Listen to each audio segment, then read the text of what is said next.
with To the Trade, and I have a special guest here, Kevin Twitty. Hi, Kevin. Hey, Lori, how are you doing? I'm so excited to chat with you. This is so exciting. I'm really happy for all of our interior design community members to finally meet you. You were a member of the month, and now they get to see you in person. Yay. We're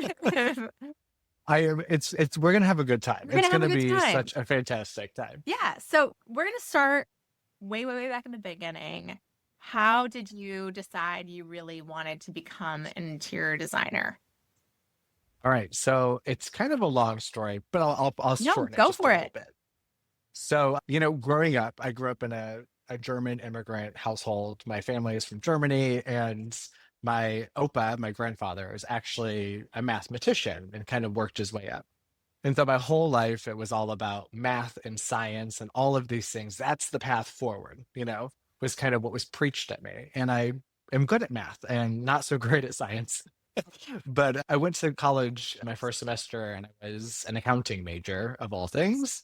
Funny enough, I do my own accounting still. Wow. But in between my first and second semester, I fell into a job where it was at a wholesale showroom in Dallas, Texas, where I was doing visual displays for this like 13,000 square foot showroom. So, storefront windows all the way down to just little knickknacks on shelves that needed to be sellable for, say any kind of mom and pop shop coming in and buying for their stores. And after my first day of working there, I got home, my mom was still awake, and it's past midnight. I'd had like a 14-hour day, and she asked me about how it went. And I just kept raving and raving and raving about it. And she saw the light in me. Yeah. She started crying and was like, Aw. wow, I've never seen you so excited and so happy about something. This is what you're supposed to do. Oh my God. So, yeah, It's so hilarious that you say that because, my daughter is like, she is incredibly amazing at the arts. She's always been, she went in like her in middle school, she was, winning art awards. I always like dreamed she would go into this sort of career because she's like so like super super creative. Yeah. talented at it. And she is very like organized and analytical too. So that could have helped her in business, even like her first job that was like she actually ended up going to the sciences.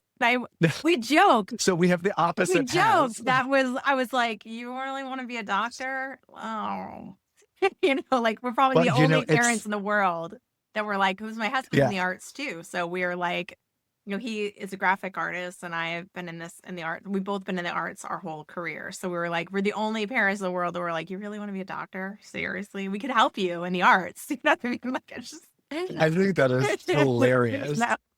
It's like her and I, we high-fived on the way to Yeah, just career went up paths. So Zoom. Yeah, like it's that's fun. exactly what happens. But your kids do what they, doing what they love and seeing that Yeah. joy in your children is like honestly, I I was just having a conversation with my husband today about it. We were talking about just some moment in our daughter's lives that you can just see the joy in your kids Mhm. and that they are so stinking proud of themselves and they get Yeah. it and they're like and there's no drug out there that'll make you happier than that. Honestly, it's like the best feeling in the world to see your kids get. Well, and so many people just in general, fall into careers or jobs or things that Sure. they don't love. Well, I Or, think that some so many people don't people. have the opportunity to explore that either. Absolutely. I think you're 18 is so young to decide what it is you want to do with your life. You're just kind of like, okay, and so you pick something because you're forced to pick something. And then you're like, okay, this is what I'm going to do for the rest of my life. I guess, and you take the first job doing that and you're like, I don't know, maybe I like it, maybe I don't. Maybe I like there are parts I like of it, there are parts I don't like it about it. And I think people just get complacent. That is. Yeah, we get pot committed and we get that fear. Yeah, Like yeah, think of like when we were children, we were fearless, yeah, right? yeah. And as we become adults, we're like, oh, I'm afraid, because you see Well, stuff there's happen money and to there's your responsibility and and it's money. there's things that you have to pay. Like you can't just go, oh, I really want to try something new because you have bills to pay. You know what I mean? Like from the Yeah, the time whole like you're starving artist starving thing. It's like, I artist. don't want to starve. No, no. And I think that's, and no one was, I think this is a career that people would steer a child away from because they Yeah. don't know it, they don't understand it. It's a whole group of clients that you think it's almost unachievable. Like, how are you going to meet people that can Well, afford a it's designer, you know? interesting that you say that, because when it was hard. I feel like sometimes it was a little harder for me to come out as an interior designer than Right. is Yeah. gay to some people, because they take it so non-serious. Yeah. And then even like with my own family, coming from a very strict, like every 6 weeks we had our report card at school. Like I had to turn over a copy of that to my grandparents, because my Opa wanted to know what my grades were to make sure I was staying on the right path and all these things. So there was all this like immense pressure kind of growing up to, be perfect and to make good grades, because I'm getting into the sciences and the maths, not the arts. So then Right. telling him, hey, by the way, I'm going into the arts, which, funny enough, I consider it still a science, right? Like Right. interior design is the science of how humans interact with spaces, Right. which is why our degrees are human science degrees, not art degrees. Right. But there's so much artistic liberty that we get and so much art in what we do.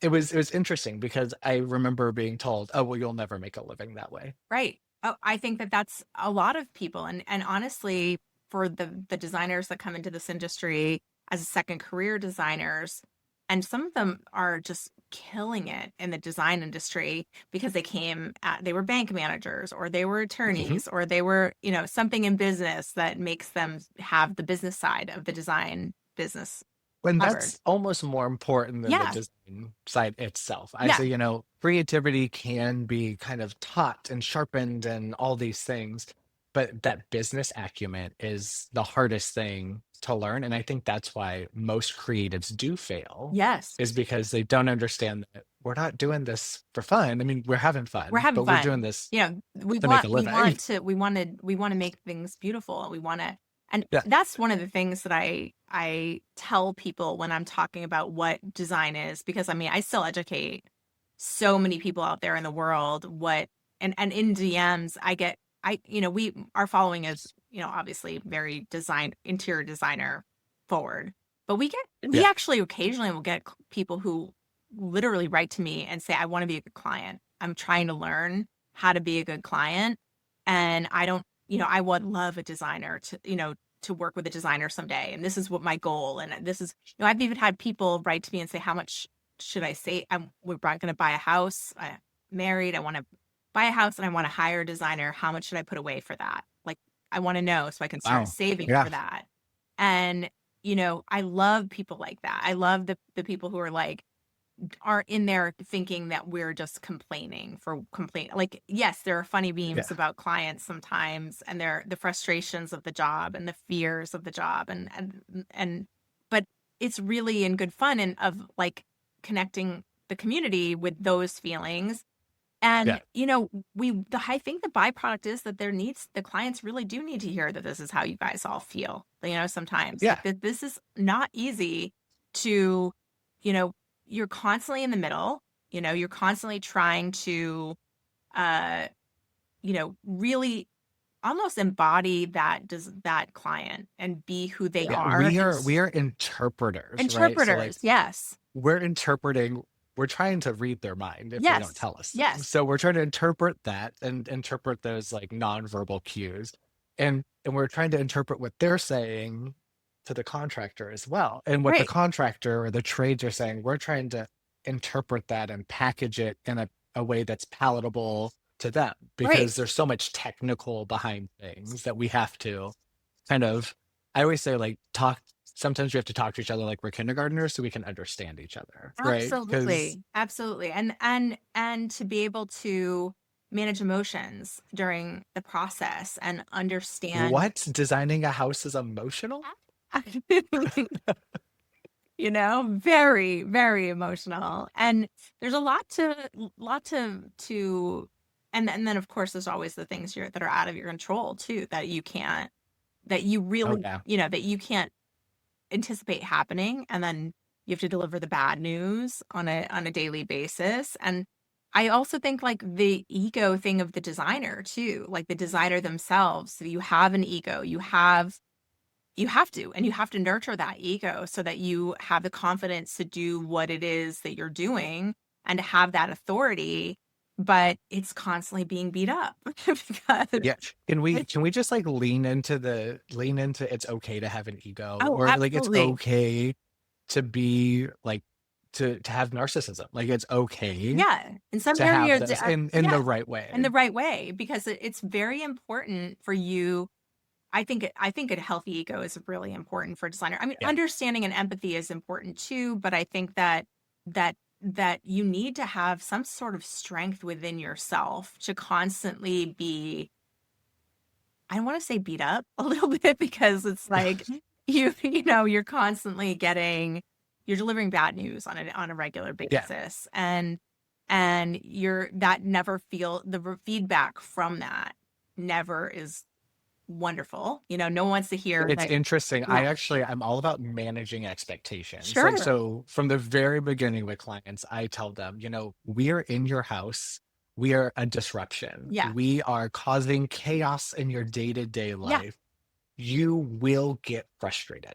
With You me. will get Yeah. angry. You will get tired. And I said, it might be at me. It may just be because you're 4 months into this 8-month project. It may just be you had a bad day at work and I had to tell you that your tile was delayed. And I always say, you can unload that on me. I will sit there and listen. We'll take it and then we will talk about it. You're better than I would be, because I would be like, you better not unload that on you better not unload that on me.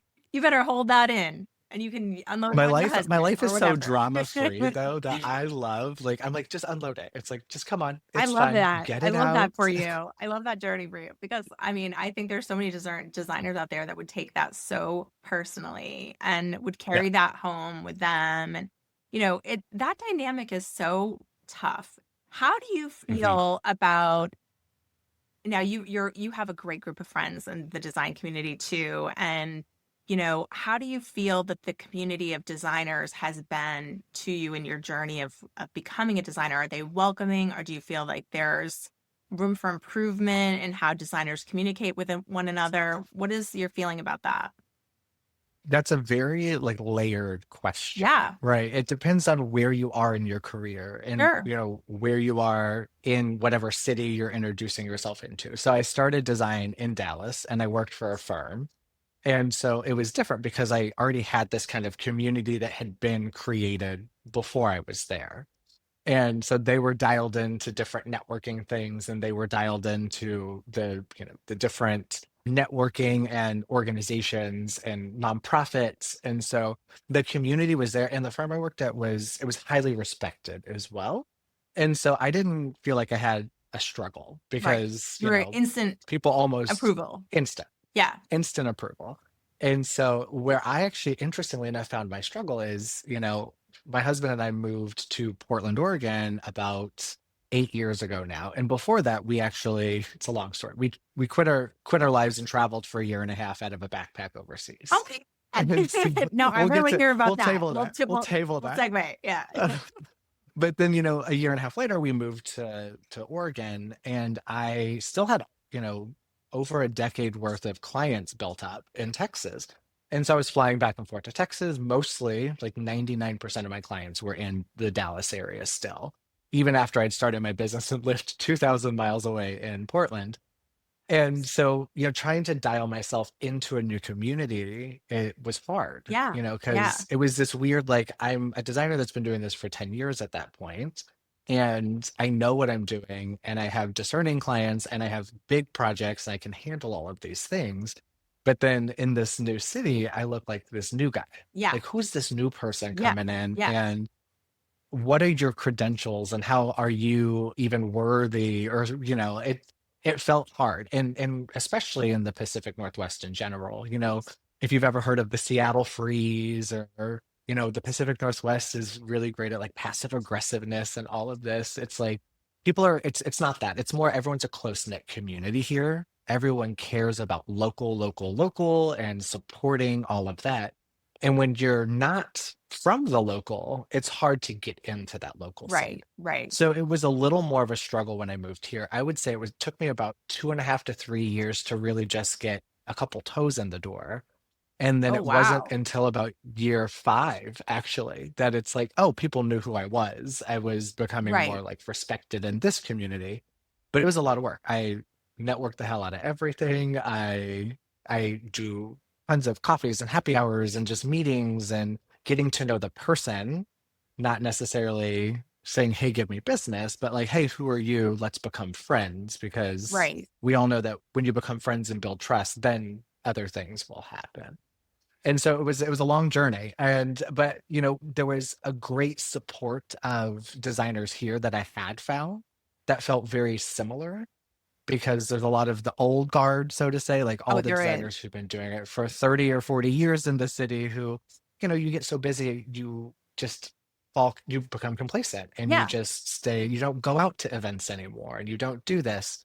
And so I got here at the time that the city was kind of turning into these younger, fresher designers were really starting to pop up. So that community has built tremendously and very quickly, I would say, over the past 3 to 4 years. Yeah. So I'm forever grateful for that, for Oh, sure. that is fantastic. And I want to encourage designers that are out there and experiencing the same thing, reach out to me. I had a designer, honestly, who is building a business in Canada, and she is, trying to build the business and meet other designers and look for like offshoot work. And we're gonna, you know, I built this database, in the past couple of years where we have interior design community online. And I don't know if you know our history, but we started originally on Google Plus. We went to Instagram because Google Plus died.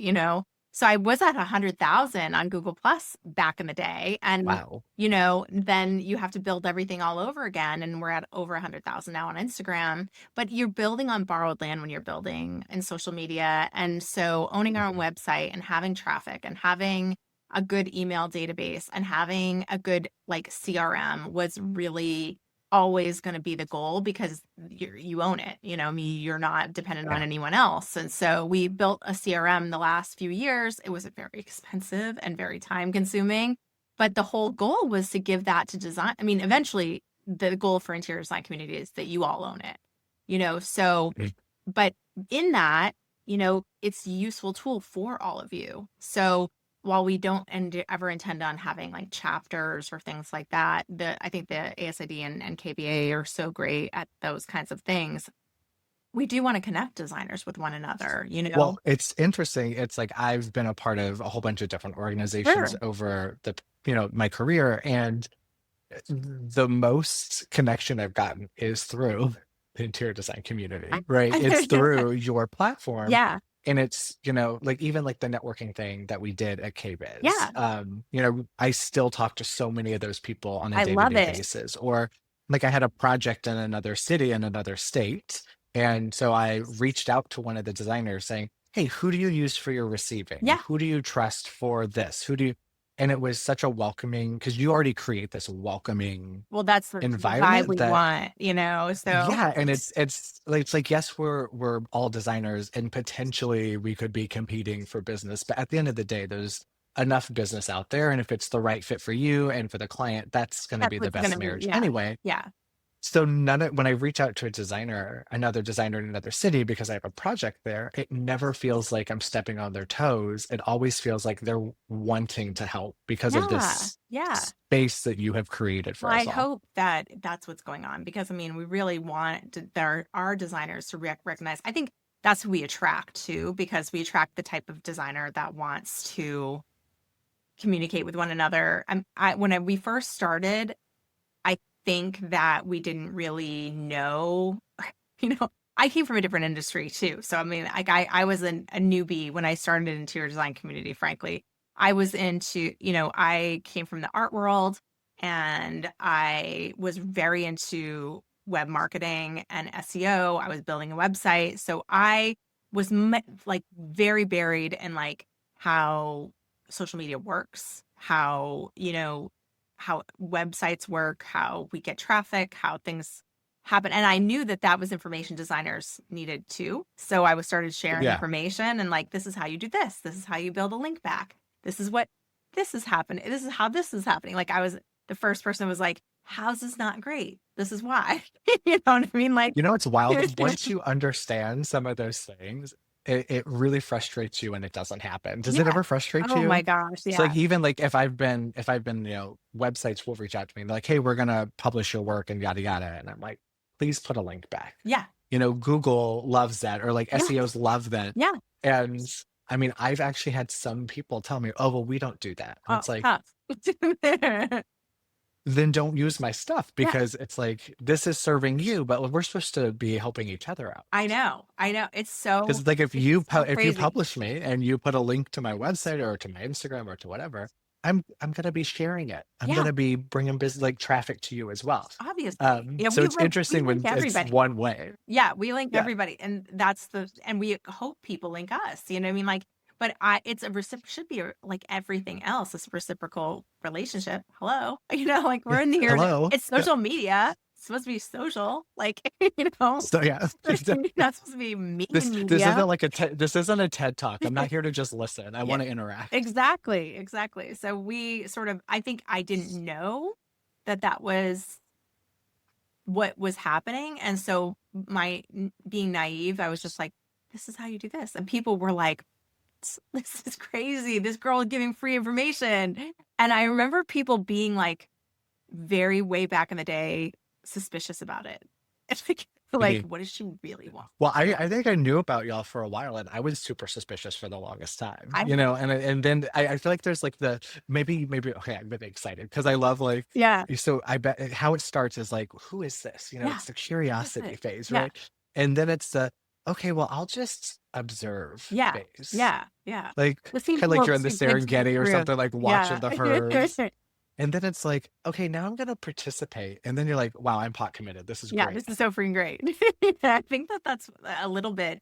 And luckily we got some designers of the old guard that were, very well known, like really, interested in learning, that were part of the social media wave from the very beginning, like 12 years ago, that are still part of the community today and lead, like, I think give us legitimacy, which is really fantastic because they're like, no, this is the best thing. This is what really connected me. But it's really crazy to me that there were people in this industry for, 40 years before they found interior design community. And they will say to me that this is the first time they've ever felt like connected to designers. That's got to make you feel so good, Lauren. I think it became addiction for me more than anything else, because I'd never intended for interior design community to become like anything other than like a fun little group online with a couple hundred people in it. And the fact that it literally took over my life was because all of you needed it so much, And well, now you get a constant stream of dopamine hits. So you're living large. I do, I guess, but I tell my husband, I'm like, that's the part I hate the most.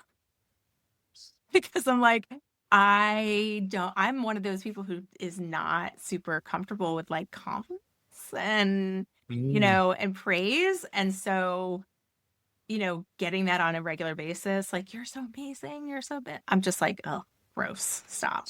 I think I just can't stand it. I love everything else in the IDC. Thank you. I love like the techie part. I love the data part. I love connecting people. My like literal favorite thing is honestly when you all get together besides like outside of like the fact that you just told me that you have connected with the designers outside of this and have talked to each other and remain friends. Like that's my favorite part. I don't care about anything else. Yeah. Like that's it. Yeah, or it's like, hey, I'm going to be in the city for a day. Do you want to grab it? I love it. Kind of thing. You always have to, and you have to promise me, all of you, that you'll send me pictures when you do that, because it's like my favorite thing. I don't care about the should. There's got to be like a hashtag. Yeah, like we're together. Yay. IDC on the go. Yes. Yeah. I've had like a few that have been in weddings together, and like I've had a few go on vacations together. Those are my favorite. Like I'm like, you guys are actually this is I just got one the other day. Two of the designers went to lunch. I'm like, I love it. I love that. I love it. But wonder what it was that was a turning point for you in your new city. Like, what was that feeling like you got accepted? What was that moment? I think it was when I was at a industry event and I was introducing myself and someone went, "Oh, I know who you are. I follow you on Instagram." Or, "Oh, I know that da da da da da." And it's Yeah. like, "Oh." And so like Yes, you're those so little lovely moments and kept charming. I happening. feel like you would fit in instantly. It's so crazy Like, to so me. sidebar, my husband will say all the time, he's like, because I'm the kind of person, it's like I've never not known a friend, right? Yeah, It's like yeah, me and this plant will be best friends by yeah, the end of the day. sure. And that's just, I'm very much, When you say 5 bring years, joy. that is blowing my mind when I'm thinking of Yeah. who you are. I'm like, "No Yeah. way. Yeah. That's So big." it can feel discouraging. And I knew a lot of people. Like it didn't take me 5 years to make Sure, friends. It sure. took me Yeah. 5 years to feel the community. But it's, yeah. So I forgot the question. I just got That must excited have about been a the, struggle. So yeah. I'm especially for someone so, like, lovely and sweet. I imagine it Yeah. must have felt a little like the doors are closed and you're just trying to Yeah. knock your way in. It definitely, we were talking about egos earlier. It definitely knocked my ego down a little bit. I bet. Like, But "Hello, no, I'm but oh, wonderful. the How do you turning not point. know?" You know what I mean? Yeah.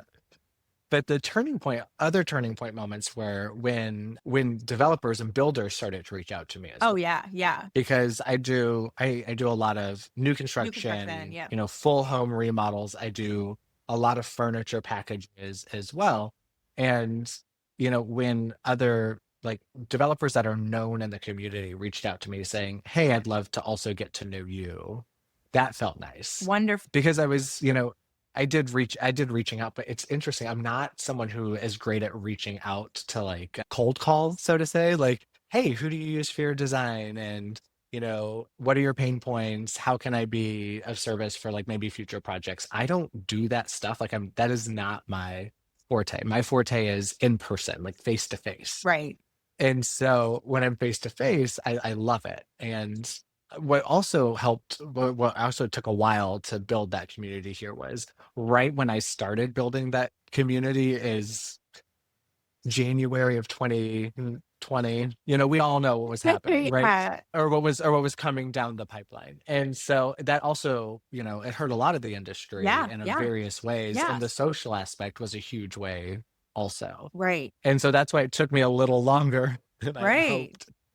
And So because there is a you couldn't whole build. situation in Portland too, where I mean, it's very liberal, but there's a weird section of it that is going like where anti-homelessness and like things that are going Yeah. on that I think that people were very, Very NIMBY, yes, not in my backyard. We yes, want to help people, but yeah. yes, yeah. So that But I feeling, feel like that's in a lot most major cities, right? yeah, Because most major cities are lean more towards the socially liberal. yeah, And so, but it's sometimes it can be performative in all of the cities. right, And so I right. definitely you definitely see it and feel it. Yeah, yeah.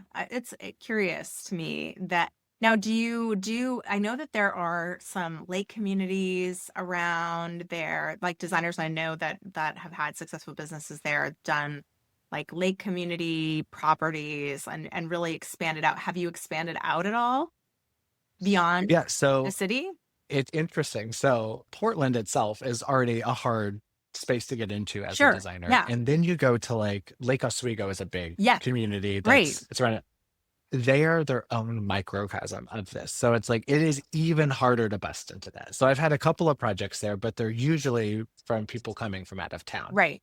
But interestingly enough, when I first got here, my strategy was to just dive right in, get into the community. I knew I was capable and able to do all of these things, and I had, the organization, the talent, and the chops, right?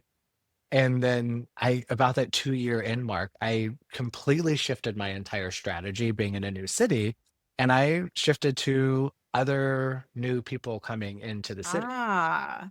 That's because not a bad strategy at all. it's not, well, and I thought like if people already are from here and live here, the likelihood of them who are in that, able to hire a designer bracket, they have probably already hired a designer who's from here before.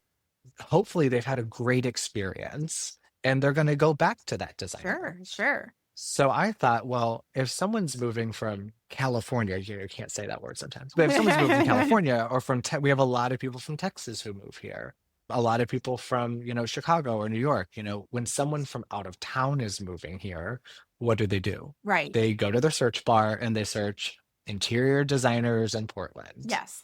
And so I shifted my strategy to be, I want to show up first in front of them. Right. And then, because if I show up in front of them and I talk to them, 9 times out of 10, I'm going to land the client because, yeah. And so I knew that. And so I shifted to, okay, use me. Like, I'm also not from here. I have contacts and connections here. And that was the other reason I didn't take on clients for the first 2 years I was here, is I wanted to build my connections and my network. So I already had the trades to go to prior. Because, in this world, you get one chance sometimes, especially when you're in like the higher end side of design. I didn't want to mess it up on my first project. So I wanted to have all those people I could lean on to make me look really good too. And so I shifted my strategy like 2 years into, I'm going to focus on, that family moving from Ohio. Right. Not the person who is an Oregonian who's been here for their whole lives. And it turned out really well. That was a great strategy. I think it would be. I think that's actually a missing component, I think, of a lot of interior designers really understanding SEO. I mean, I've tried to beat that horse a lot in my career. I feel like I constantly bang my head against the wall trying to say, like, look, more important than Instagram, honestly, more important than anything is your like Google business profile and your website and your email list. I will poll designers on a continual basis about what is, your biggest, how do you land your clients the most? And most of them will say referrals, most of them will. But then you'll ask, 90% will say referrals, and then 90% will say they don't do an email list. And I'm just like, please just, I don't do an email list either. See?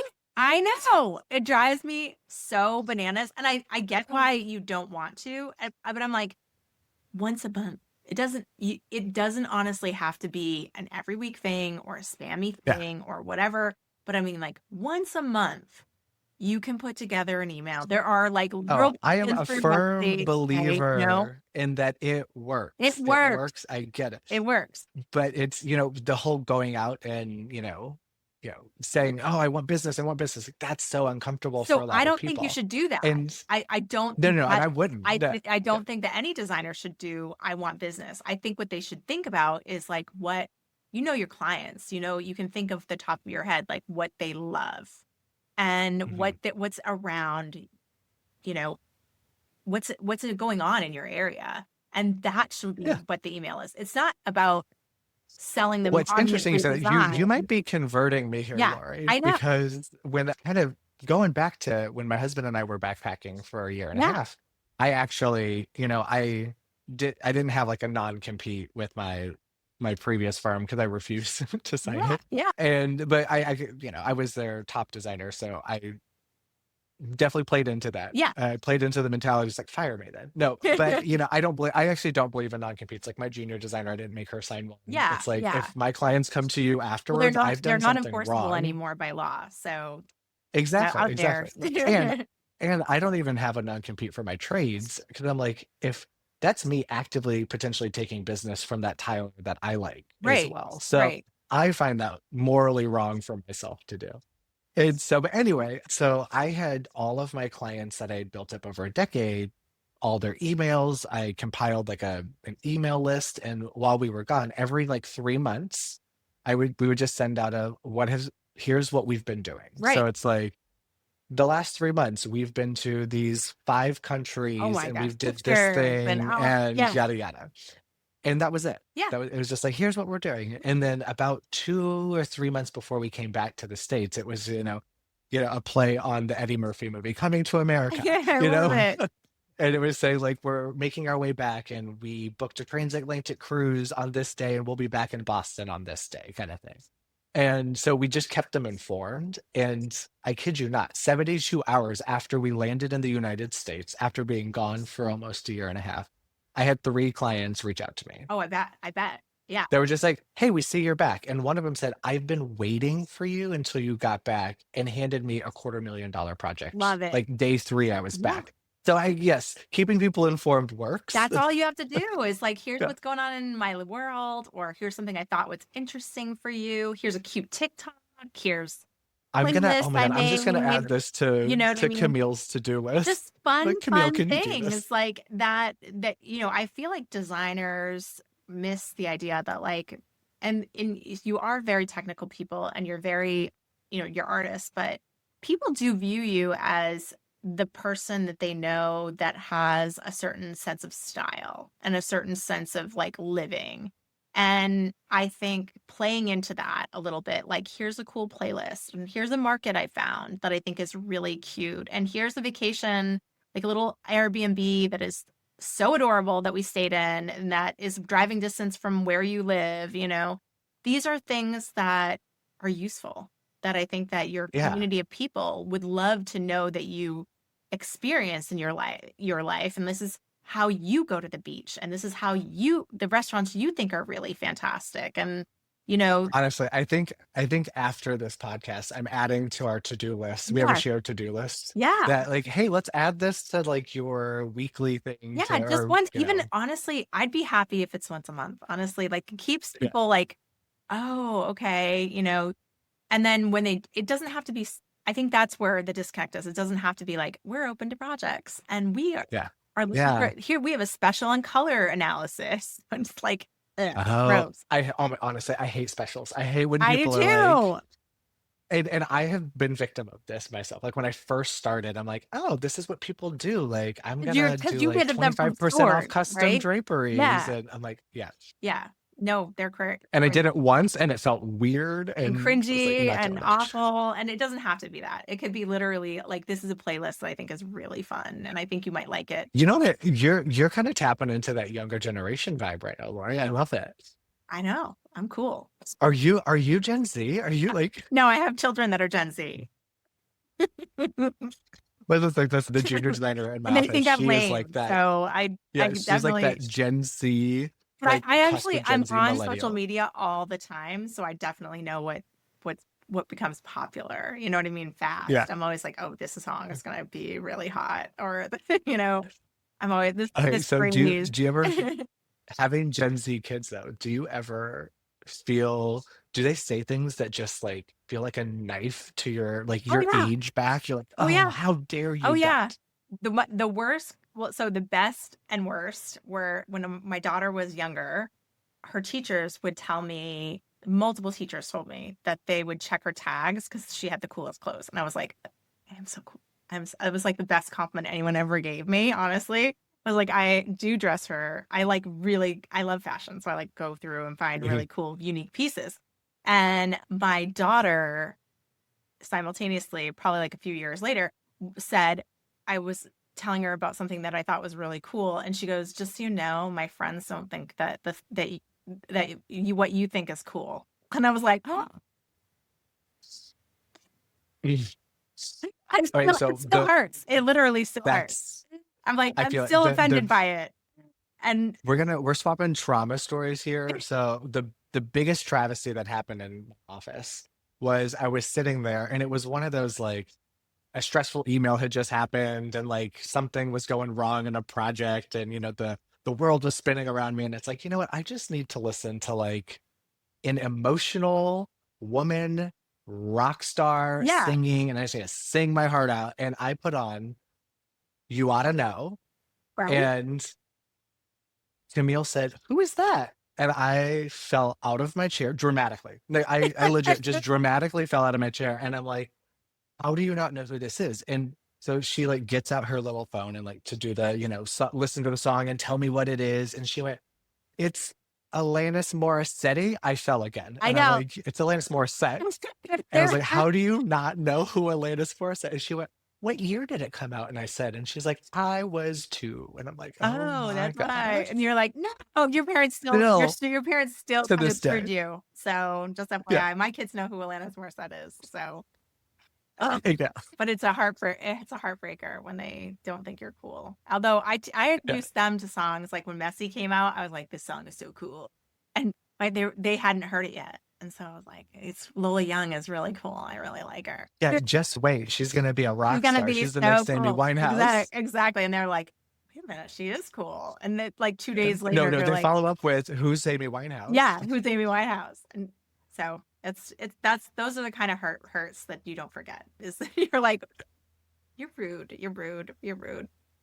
They also like, but their friends all are like think I'm cool, so that works. Mhm. That works. I can lord that over them as much as possible. They probably think it's really cool. You also have like 100,000 Instagram followers. They are a little bit impressed by that. I'm not gonna lie, because they Yeah. don't have that. So they're like, Mom is kind of I'm over here with cool. my I need to 4,000 tell feeling you, fabulous. you know. But I'm not one of those people who like.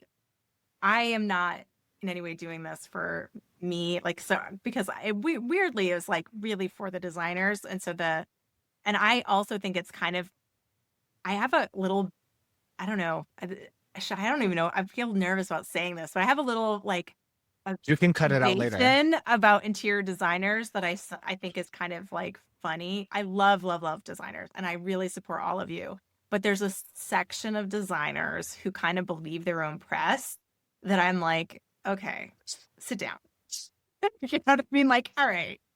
Nobody really knows who any of us are, right? I mean, out there in the real Yeah. world, like you could be Nate Berkus. None of my friends know who Nate Berkus is. Like, honestly. I Yeah. mean, that I think the only like the like people know who like the Fab Five are. Like they know Jeremiah more than Nate now, you yeah, know, because he's yeah.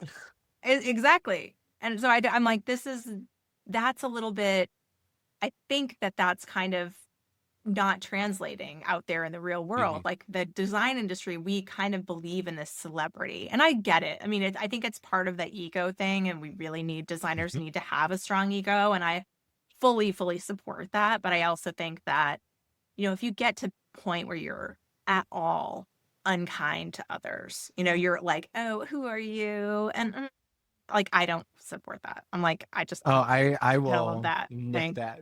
And earlier when you were saying you're building community and you love that aspect of it, and you love when people connect, and it kind of ties into what you just said. Like anytime I have a designer reach out to me, or even someone who's a student, or they're like, hey, do you have any positions available? And even if I don't have a position available or an internship or anything like that that I can do at the time, I will always say, "Hey, I don't have that opportunity right now. However, if you want to grab a coffee, Yes. let's go spend an hour and Yeah. pick my brain." And like, I would love to get to know you. And that's actually how Camille became my junior designer. Oh, Was she wow. just reached out to me, and I didn't have time. Like, I was like, "No, I'm not really looking for it." And we got a coffee and connected, and then we connected a second time very shortly, and it's like, actually, like, I think I can give you some hours. Let's like see how this works. And Sure. she's been with me for a year now. And so, and I also feel like if other people in the industry didn't take the time to water the soil that I was growing under, Right. I wouldn't be where I am right now Yeah. either. I think that's So it's hugely almost like that's important. how I give back.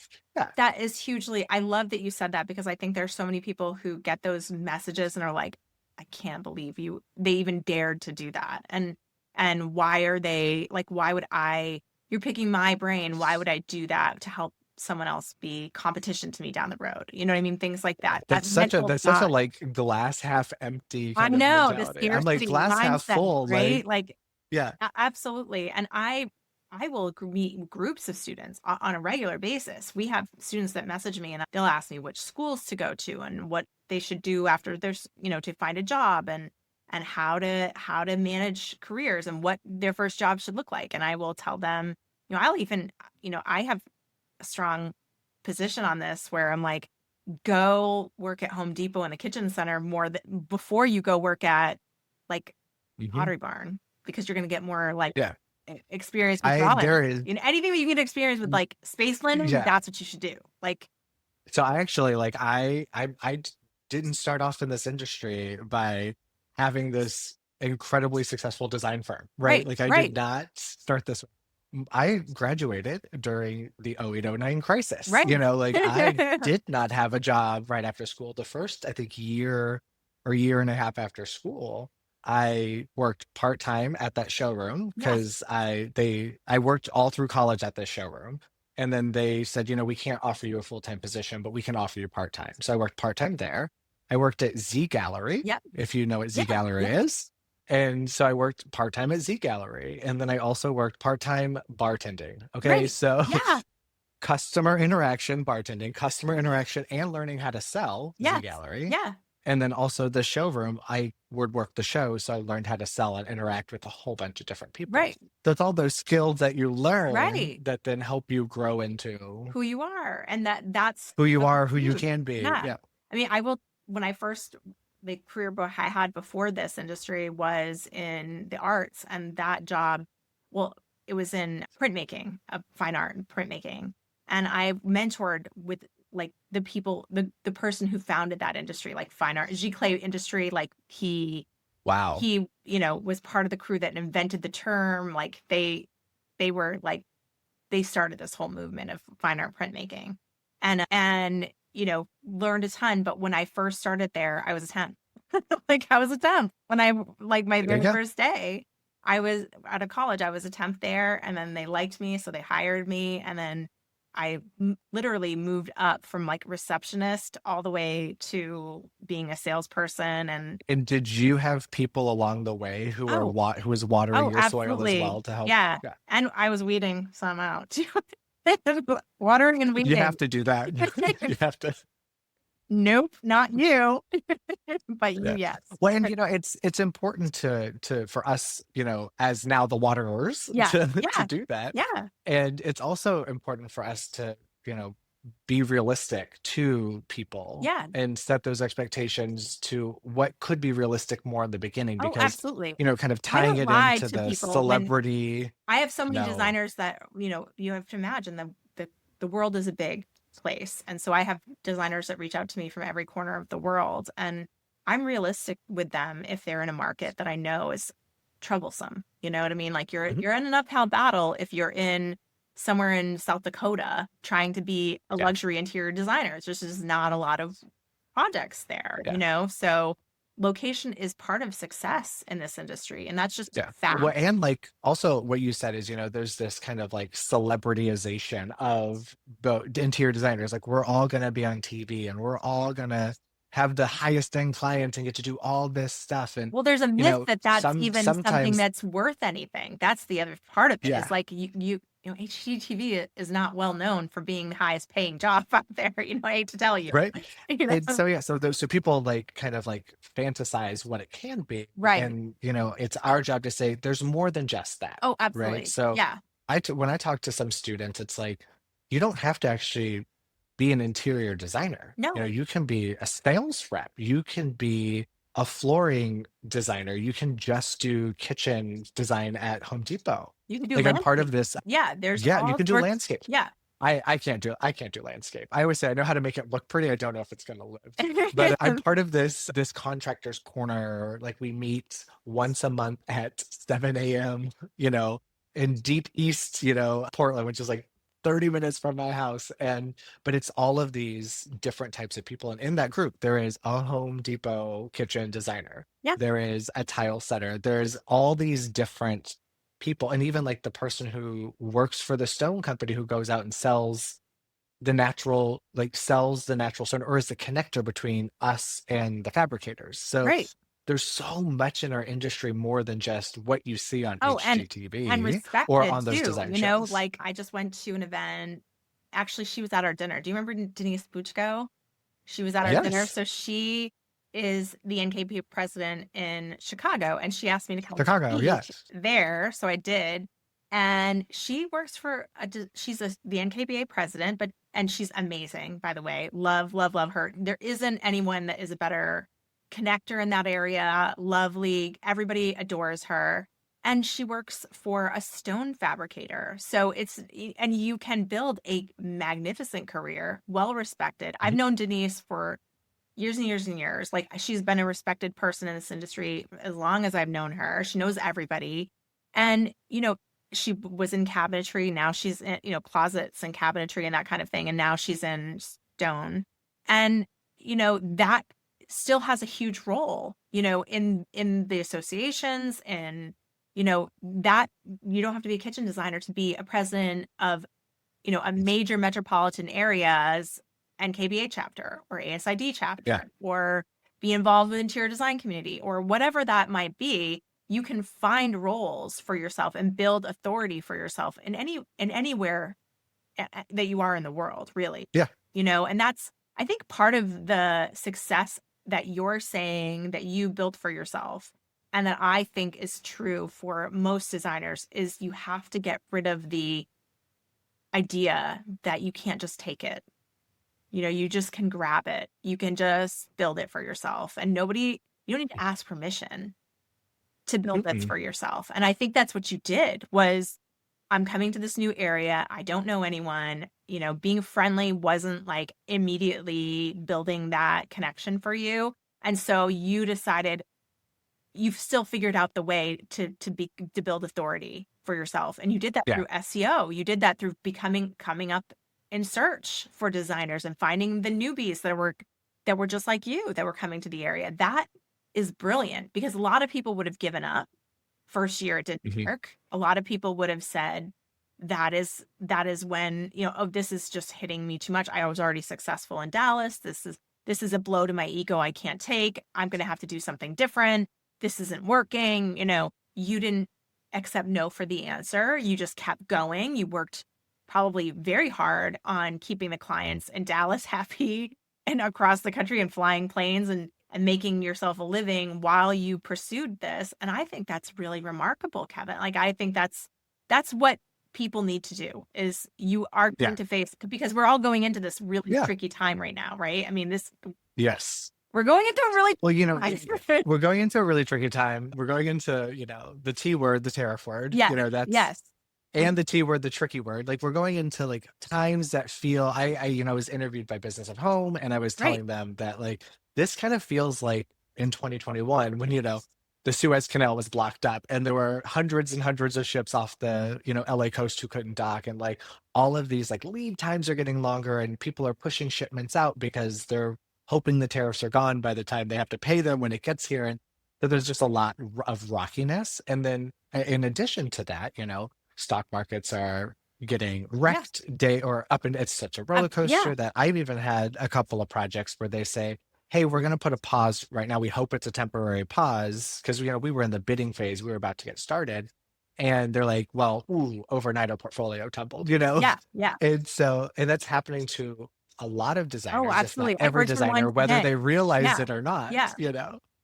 And it's how do we pivot or how do we stay relevant or how do we make sure that our businesses are healthy enough to weather storms like this? And, and part of that is also sometimes setting your ego aside. So like when I moved to this city, day one, I wasn't getting, 10,000 square foot custom home builds. No. Yeah. Yeah. It's like, oh yeah, I'll just do your bathroom remodel. It's setting up those goodwill points and, good karma into the universe. Right. And then you prove, you have to prove yourself. Even me who had proven myself somewhere else had to reprove myself and setting that ego aside to do that. And I feel like there's going to be kind of in this uncertainty, a lot of people who do have resets where maybe they've had this built-in clientele that have come back over and over and over, but maybe they moved to another state or they're putting projects on hold or this or that. And it's time to dig in and like start getting other business, That is new so business, true. different business, diversifying and thinking of all your options.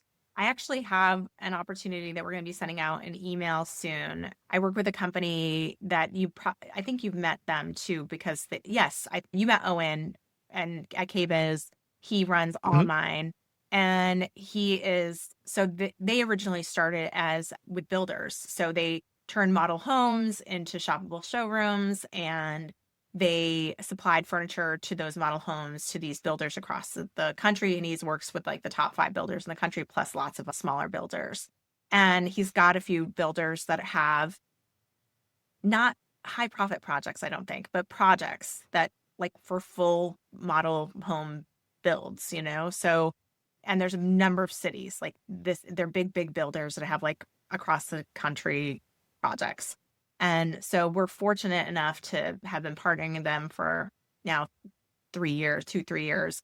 And we're going to be able to like press those out to all the designers. Like, here's some jobs in this city, and here's some jobs in this city, and here's some jobs in this city. And like, I'll be able to throw out job possibilities during this time, which is I'm so grateful that I have something to give Yeah. to designers right now, because I've been hearing that your story is exactly the same as what I'm hearing from. I actually heard from a designer today who's like, they had all their projects canceled, and they're like Oh, thinking that's heartbreaking. they think they have to close, and I'm like, Yeah.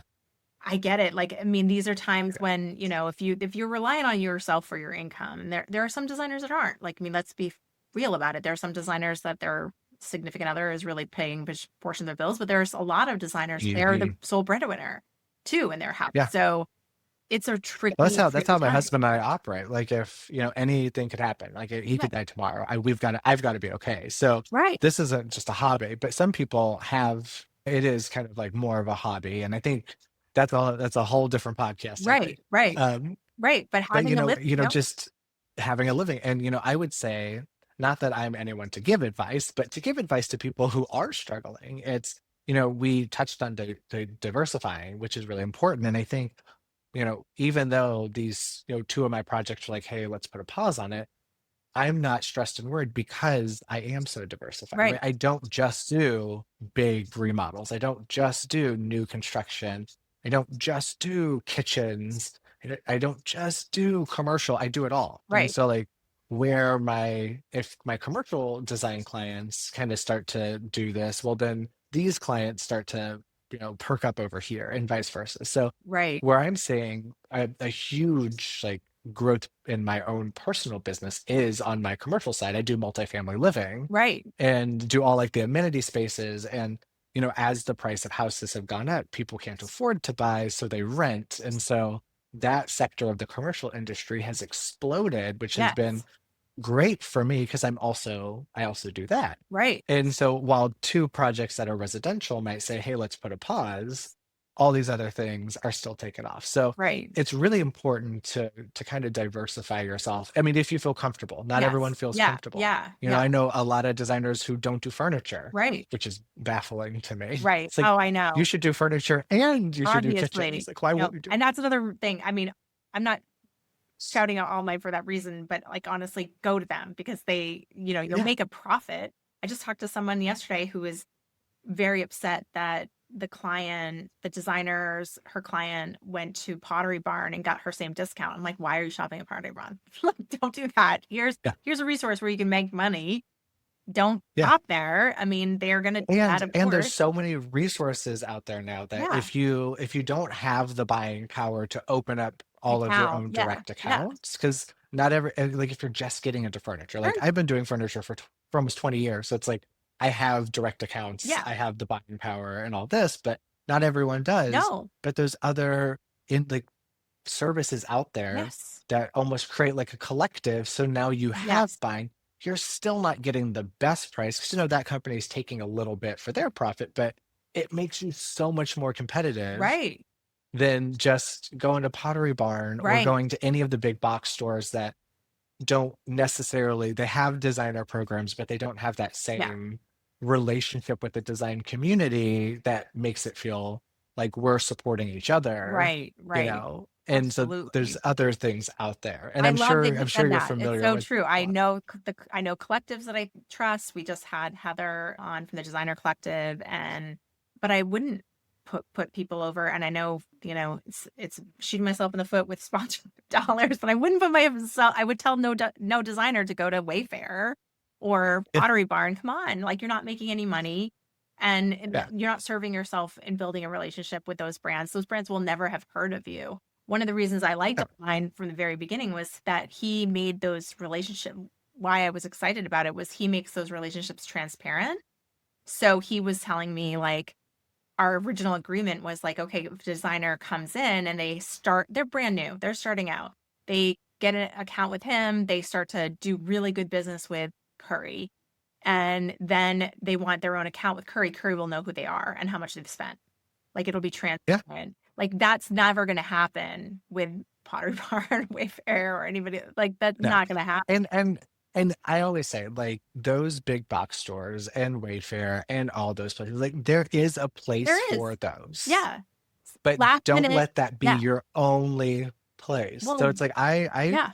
buy my fair share from, especially on the professional side for some of the commercial jobs, from Wayfair, Sure. right?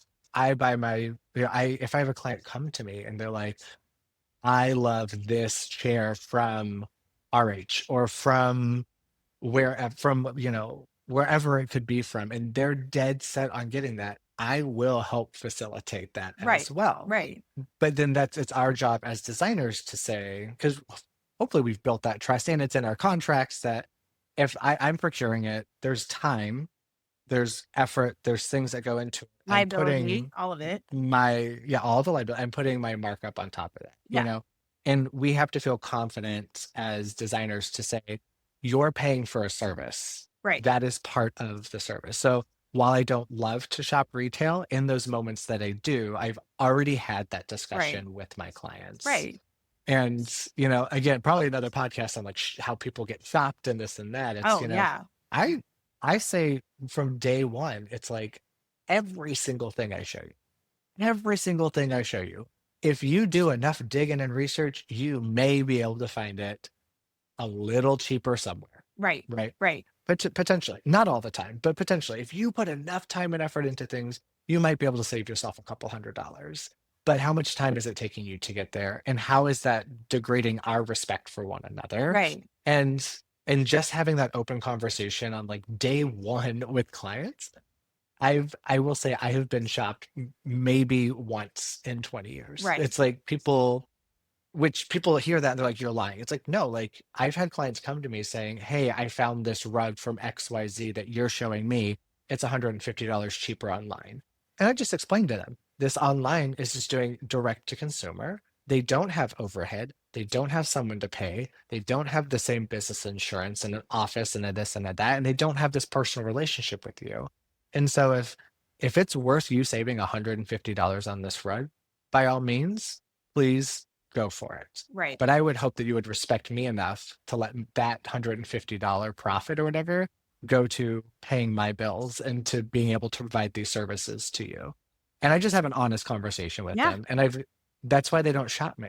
And when they hear it that way, they go, oh, because people don't know what they don't know, right? Right. They don't know that's how we make our money. Right. That's how we go on our vacations. That's how we pay our mortgages. That's how we Right. pay our employees and all these things. Right. And when you just explain that to them, it's like they understand. Yeah. I think that, if they also could find it where it's more expensive too. Like the Exactly. opposite side works too. I mean, you could scour the internet Yep. and find it that it's more expensive, but you're not going to be coming to me and telling me you want to buy it from them if it's more expensive. You're Yep. only doing it for the things you're finding that are cheaper. And, Yep. and you're eroding all the trust and profit that we've been building together, and why I took this job. You know what I mean? So, Well, I agree with one you. client that I had do this to me over the 20 years, I remember I walked into their house and I'm like, oh, you start seeing the things. You're like, you did not buy this through me, or I didn't procure this, and you did all this other things on your own because they might have found it a little cheaper here or there or whatever. Guess what? I fired the client. Yeah. We don't work for them. We work with each other. Right. And it's a mutual respect. And if you're not going to mutually respect me, and this isn't going to work out. Right. And it's always weird firing a client. I've only ever fired like 3 clients in 20 years. And it's always a weird, feeling when you have to do it. But it always comes down to respect and trust has somehow not being shown. Yeah. Yeah. Yeah. And I think that holding your boundaries is really important for your own self too. I mean, And it's our teaching sanity. yourself that this is where the line is, and it's different for everybody, because there are designers that would walk into that room seeing those things purchased and say nothing, because they wouldn't have the guts to say anything. But I think we all have to find what that works for us as far as what's comfortable to say this is acceptable and this isn't, and Okay. And I want And saying it we're in the right way relationship. too, right? Yeah. Not making them feel like crap that Right. they did Right. this, but just educating them Yeah. that, hey, this is how it affects me. Right. This is how I make money. You know? You know, Yeah. like, yeah, absolutely. Well, on that note, this has been so lovely. I probably could talk to you 2 more hours, I swear, today. I know, I But know. we've reached our Are we? Do I hour. need to go? Do I need to go change I'm gonna shirts need and some we can just days. like record Yeah, another? right? We have to do it. We have to do it. But we will have you back on again. I'm absolutely sure of that. We actually really should have you back on to talk about shopping, because I think that that's a whole other conversation that happens to designers all the time. Is certainly now in an economy where we're gonna see a lot of people act a certain way. It's just, Yeah. you know, Well, and and yeah, you should have me back on for this because there's so many strategies and things you can yeah, do to yeah. help just prevent being shopped in the first I place. love it. I love So, it. We will have you back on for that. And yeah, but it's been lovely. And we'll make sure that all of our members hear where to reach you, where to follow you, and learn more about connecting with you. Love it. awesome. Thank Uh, you.